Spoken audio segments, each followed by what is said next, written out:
It would have once seemed impossible, but Father's Day and Mother's Day may be going the way of the dodo bird, simply because of rampaging political correctness.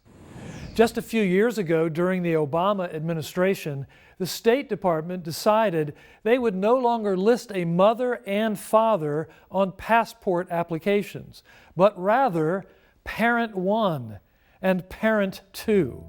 It sounds like a Dr. Seuss children's book. Even Hillary Clinton thought it was so absurd that the idea was eventually dropped. But just a few weeks ago, a school in Australia announced that they will no longer refer to Mother's Day. Why? Because in their view, we are not living in a binary world.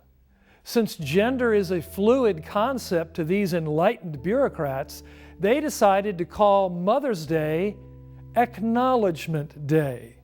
Makes you feel warm and fuzzy all over, doesn't it? Who knows what Father's Day will become?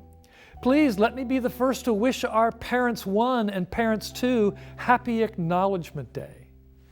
Of course, our culture's descent into absurd things these days is all part of its rebellion against God. What begins with a revolt against God the Father manifests itself in a revolt against earthly fathers. For decades, the so-called progressive left has pursued an agenda to make fathers unnecessary and to even define them out of existence. And the societal cost has been staggering as a fatherless generation murders, aborts, and overdoses itself out of existence. Scripture tells us that enmity between children and fathers is an abomination before God. And the very last verse of the Old Testament warns us that an Elijah is coming, and he will turn the hearts of the fathers to their children, and the hearts of children to their fathers, lest I come and strike the land with a decree of utter destruction.